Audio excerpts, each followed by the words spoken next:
Buenas tardes a todos, bienvenidos a otra transmisión en vivo para Chacabuco en Red. Volvemos a transmitir desde nuestros estudios, día que hemos hecho varias notas políticas. En este caso tenemos al presidente del Consejo Deliberante, Lisandro Herrera. Vamos a hablar también un poquito sobre actualidad. Antes de meternos con la actualidad local y nacional, quería preguntarte por la ley de oncopediatría, que finalmente y afortunadamente se transformó en ley, y es algo que venís difundiendo y haciendo fuerza desde hace mucho porque se sancione. Sí, ¿qué tal? Primero, buenas tardes, gracias por recibirnos acá en el estudio. La ley de oncopediatría yo creo que es un logro en principio, de todos estos padres, madres, familias que han luchado tanto. Es una satisfacción enorme como un aportante más, ¿no?, a la causa. Recuerdo en aquel momento cuando hicimos contacto con Tania Buitrago, que es una mamá a la cual ustedes inclusive le hicieron una nota hace unos meses atrás. Tania es mamá de uno de los pacientes oncopediátricos, y la verdad que ese momento de lucha que ellos iniciaron fue como una especie de sueño que luego se cumplió, que se cumplió en tiempo bastante rápido, porque tengamos en cuenta que el fin del año pasado se dio la media sanción en diputados y este año en senadores. Fue un logro de la política también, de lo que son las políticas de consenso y de acuerdos, y de cuando el Estado realmente cuando el Estado tiene que estar presente, ¿no? Yo se lo comentaba a Fernando Sassone el día que viajamos a Buenos Aires para la sanción, y nos veníamos hablando del tema porque conocimos mucha gente, muchos papás, muchos pacientes, y decíamos qué importante que es realmente cuando el Estado está en estas cosas, ¿no? Lo mismo pasó, perdón que te cambie un poquito, pero lo mismo pasó hace poquito en el Consejo Deliberante, a menor escala, con el tema de las madres que estaban en el recinto por la adhesión a la ley de los chicos con autismo, que se abrazaran después de la sesión. Me imagino que para ustedes, como referentes políticos, debe ser emocionante y deben sentir que están contribuyendo, digamos, para lo que fueron elegidos. Es importante todo este tipo cuando uno le puede dar respuesta al vecino. Yo siempre soy un defensor del trabajo del concejal, ya que nos fuimos para el lado del consejo, digo, soy un defensor del trabajo del concejal, porque el concejal está predispuesto y está atendiendo a la gente todos los días de la semana en el Consejo Deliberante, independientemente después del debate político. El debate político nadie por ahí va a claudicar en su forma de pensar desde lo político partidario, de sus convicciones, pero lo importante es que nos podamos juntar para dar respuestas concretas. Este caso es un caso concreto. Las familias especiales de Chacabuco, la red TEA de las familias de todo el país, que está con los chicos de trastorno de espectro autista, se juntaron, nos fueron a hacer un pedido para la adhesión de la ley. También hablamos con el Ejecutivo Municipal, la recibió el Intendente, se dio todo un circuito. Y hoy podemos decir que el Estado, y el Estado tiene que ver con el municipio, en el Poder Ejecutivo y el Legislativo también, está presente y va a dar respuesta a este tipo de problemáticas, que es un acompañamiento, que tal vez no va a solucionar, como lo decía Alejo Pérez en su alocución en el Consejo, no viene a solucionar los temas de fondo, que lamentablemente las patologías van a seguir existiendo, pero sí viene a acompañar a las familias y a los pacientes. Y eso es importantísimo si hablamos de calidad de vida. Y para eso también la política y los representantes tenemos que estar, ¿no? Aparte.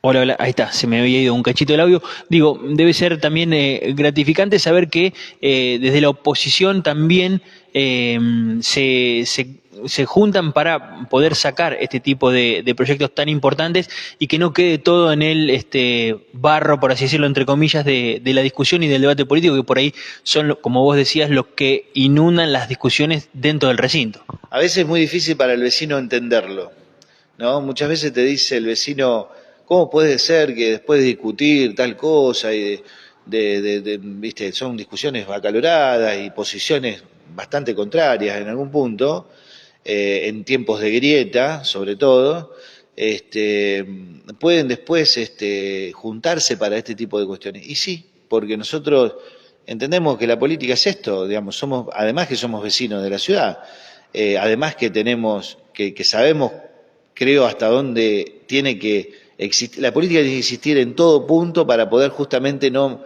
mezclar estas cosas, para poder distinguir qué es el barro justamente, ¿no? Y no llevar a cuestiones personales. Bueno, eso tiene que estar presente siempre, por lo menos es lo que humildemente uno trata de hacer y vine a aportar. Soy un defensor acérrimo de esos cuidados y me molesta mucho cuando se transgreden estas cuestiones y se va a lo personal. Siempre uno trata de cuidar ese punto. Volviendo a lo de oncopediatría, porque me quedó algo pendiente para comentarte, también hay que tener en cuenta esta decisión de los legisladores de avanzar en cuestiones que tienen que ver con estas normativas que vienen a cambiar, tienen que ver con un presupuesto del año próximo, tiene que ver con de alguna forma romper ciertas pautas, romper es un término, o sea, combinar ciertas pautas preestablecidas con las obras sociales, o sea, no son cuestiones fáciles, por eso digo que la política da sus frutos cuando hay un trabajo en conjunto y cuando realmente quienes estamos en este momento y fuimos elegidos hacemos nuestro trabajo como lo tenemos que hacer. Hoy esas familias tienen derecho a algo más pese a estas dolencias por las cuales transitan. Te meto un poquito hablando de eso en una discusión que, bueno, por ahí hoy con el auge de los liberales está un poco dentro de la agenda pública, que es el tema de Estado versus mercado, Estado sí, Estado no.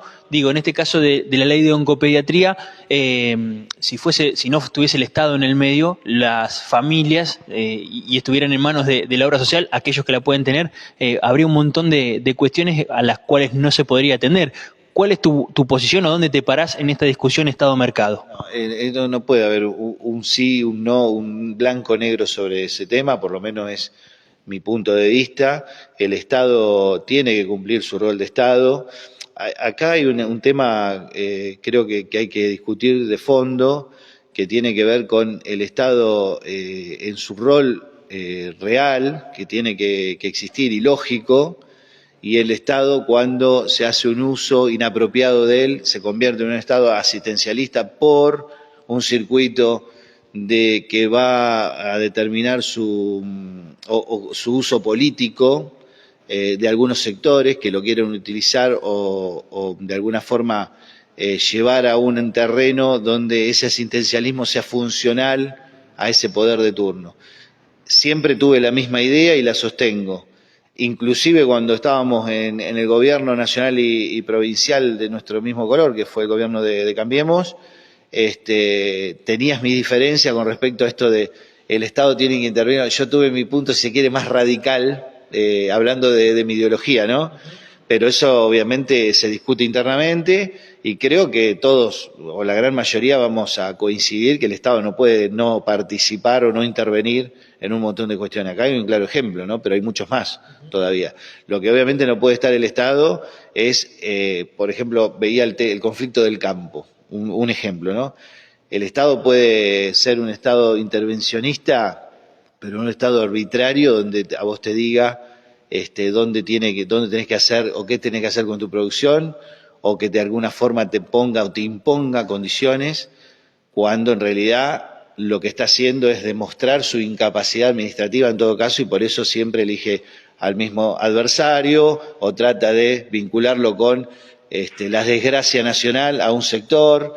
Bueno, digamos, trato de ejemplificarlo con esto porque es algo de coyuntura, pero soy una de las personas que entiende que el Estado tiene que tener su rol de alguna forma presente, ¿no? Bueno, ahí te metiste un poquito con el tema del campo. Quería preguntarte por, bueno, la situación económica, social que estamos viviendo, ¿no? Y el gobierno nacional en medio de todo esto, con disputas internas dentro de la coalición de gobierno.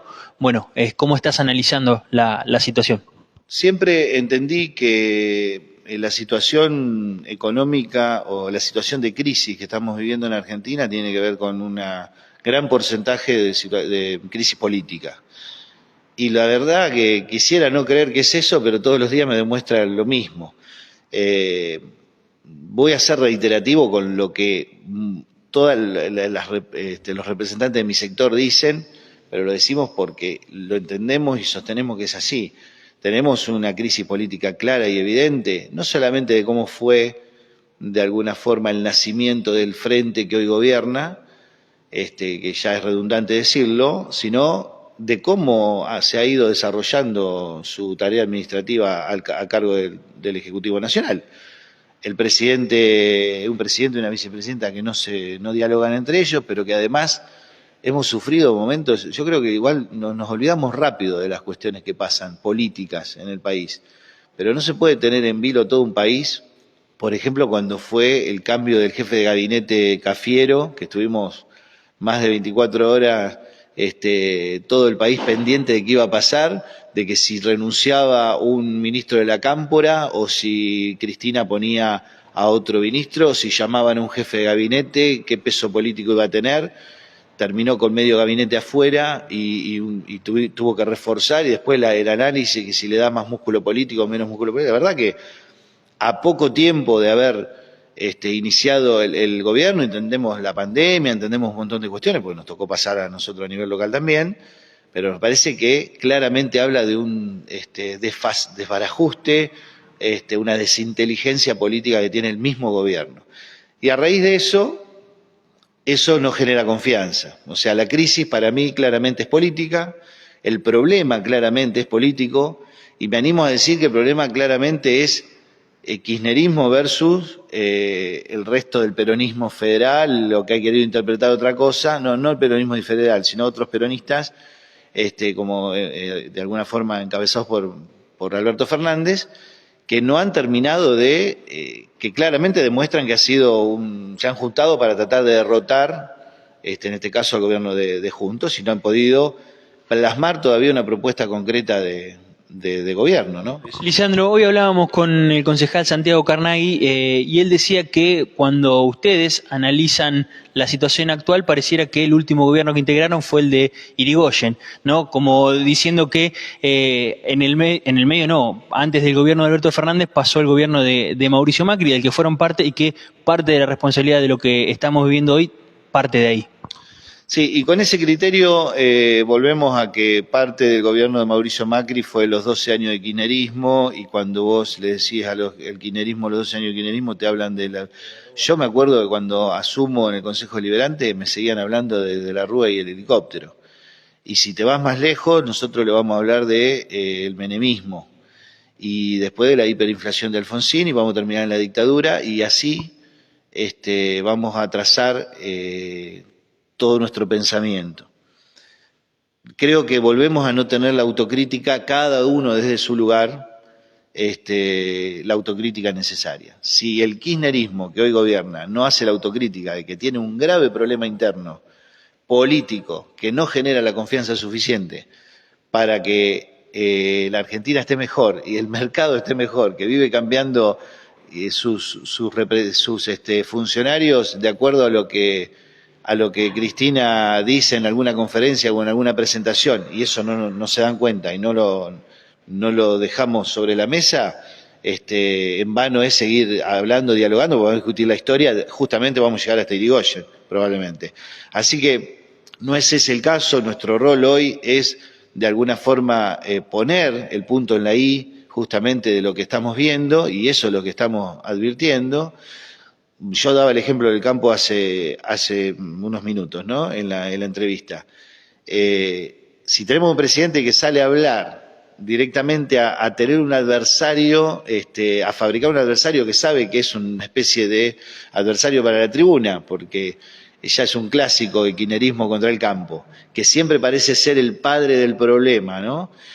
Pero sale con datos falsos, habla de 20.000 millones de dólares, habla de la especulación de la cosecha, sin saber que, por ejemplo, los 46 millones de toneladas que dio, 46.000 millones de toneladas que dio la soja, ya más de 25 fueron liquidados en el primer semestre, y él habla de especulación. Es récord la liquidación del primer semestre este año, y él habla de especulación. Entonces, prácticamente está embarcado en ver de alguna forma, qué mensaje le da interno a la jefa política, que sería mucho más saludable Sería, creo, mucho más saludable decir que él es un instrumento más del equipo kirchnerista que comanda Cristina. Porque ¿Así lo crees? ¿Así crees que quien gobierna la Argentina es Cristina? pero claramente, claramente. Y en el medio, Sergio Massa, que creo que es muy funcional a su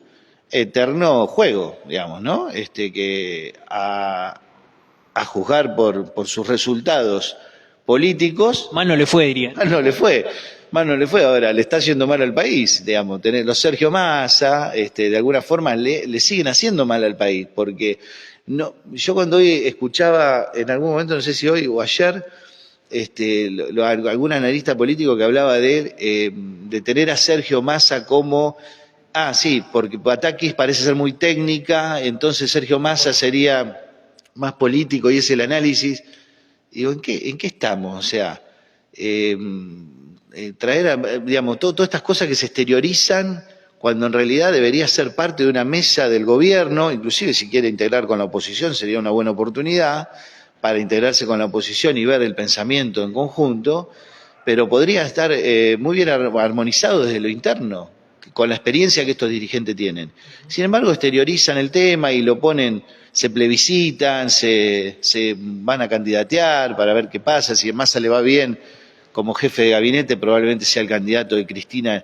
Entonces empiezan todas esas conjeturas en un momento donde todos los días vamos al supermercado y todos los días nos aumentan el alimento y el poder adquisitivo cada vez más bajo. Entonces, bueno, es una situación realmente compleja que no se avisora ningún gesto de la política, gesto de los dirigentes, gesto del presidente, en pos de una población un poco más esperanzada, o por lo menos que no sienta que es burlada en este momento tan crítico, ¿no? ¿Y cuál crees que debería ser el rol de la oposición en estos momentos delicados? Tenemos, por un lado, dirigentes que hablan de adelantamiento de elecciones. En el medio aparece nuevamente Aldo Rico haciendo un llamado a las Fuerzas Armadas. Digo, ¿cuál debería ser el rol y la responsabilidad que debería tener la oposición en esta situación delicada del país? No, por supuesto, no escuché la declaración de Rico, me quedó pendiente, lo iba a escuchar para ver de qué había dicho concretamente, pero eso, por supuesto que es totalmente, desde mi lugar, es totalmente repudiable, no es el camino, claramente. Y en cuanto al pedido de elecciones adelantadas y de mayo, a nada le va a hacer bien una especie de desequilibrio institucional a la República. Claramente no es así. Me parece que, yo lo vengo diciendo hace mucho tiempo, Emilio, desde mi opinión, desde mi mirada política local, si se quiere, y desde mi análisis, me parece que el Parlamento en una democracia es la salida concreta y justa, y si estos líderes políticos se dignan a tener un diálogo franco y sincero, me parece que es el Congreso y es el ámbito legislativo, con una Cristina mucho más dispuesta, por supuesto, en su rol, pero me parece que son los líderes parlamentarios los que habitualmente son los candidatos a poder sentarse a dialogar y tener un acuerdo que nos permita viabilizar el país hasta el momento que tenga que ser posible. De no escucharnos, el problema se va a ir acentuando. La jugada de Batakis el lunes a decir que se va a juntar con el FMI, claramente es una jugada, un título para los mercados para que no explote por el aire el dólar el mismo día lunes. Yo creo que ese tipo de cuestiones tenemos que salir de lo rudimentario, de lo urgente, del parche, de los titulares y empezar realmente a trabajar. Y el trabajo esencial de la política es el diálogo. Yo creo que es ese camino. Y siempre el diálogo se le reclama a quien conduce. Me parece espero que mis dirigentes, de los cuales soy parte yo de Juntos, estén a la altura de circunstancias y acompañen ese pedido, ¿no? Te meto un poquito en lo local. Te quiero preguntar lo mismo que le pregunté a los dos concejales que estuvieron esta mañana ahí sentados. Tiene que ver con las declaraciones que hacía el intendente Víctor Ayola con nosotros la semana pasada, diferenciando dos tipos de oposición en Chacabuco y dentro del Frente de Todos. Como parte del Consejo Deliberante, como presidente, cabeza del Consejo Deliberante, vos tenés contacto y relación con todos los concejales del Frente de Todos. ¿Crees que hay dos tipos de oposición distinta al gobierno de Ayola? Se advierte eso, sí. Vamos a ver la posición que representa el Consejo, digamos, ¿no? porque después hay otros opositores que hoy no están en el Consejo Deliberante, que yo creo que van a ser actores interesantes para la próxima elección, y hablo concretamente del caso tal vez del Partido Libertario, que puede ser una opción, y del caso de Martín Carnaghi, que es un actor político importante, creo, para la comunidad. Lo que está representado en el Consejo Deliberante, claramente hay, nosotros por lo menos advertimos eso, y esto lo hemos hablado muchas veces, inclusive mediáticamente, desde la llegada de Darío Golía al Consejo ha mostrado cierta hostilidad, parecía un cierto revanchismo, ¿no? En algún momento, inclusive yo he tenido algún cruce con el propio concejal. Espero que esto haya sido ya tiempo pasado, porque sería lo justo y sería lo que realmente tiene que ser. Que ese sector de Golía, y después está el sector clásico que ya venía, que no sé qué ideología tiene o qué conducción tiene interna en el peronismo, pero que es mucho más dialoguista y se nota que no se claudica tampoco en sus ideas, ¿eh? No quiero decir que sean mucho más flexibles ni mucho menos, que tienen la misma defensa ideológica si se quiere, pero que hay otro tipo de diálogo también. De todas maneras, yo cada vez trato e insisto con que el trabajo en el Consejo tiene que ser un trabajo conjunto y mancomunado, y después, bueno, deliberar como realmente tenemos que deliberar, pero tenemos que mostrar a la sociedad la madurez suficiente para poder discutir las cosas que realmente nos dan calidad de vida en Chacabuco. Me parece que tenemos oportunidad de hacerlo, y por supuesto yo no voy a dejar de plantear estas diferencias que tengo con el gobierno nacional y provincial, porque así mismo también lo he vivido. Digo, no lo hago por revanchismo tampoco, pero la oposición, cuando hemos sido gobierno nacional, nos han hablado barbaridades de nuestro gobierno.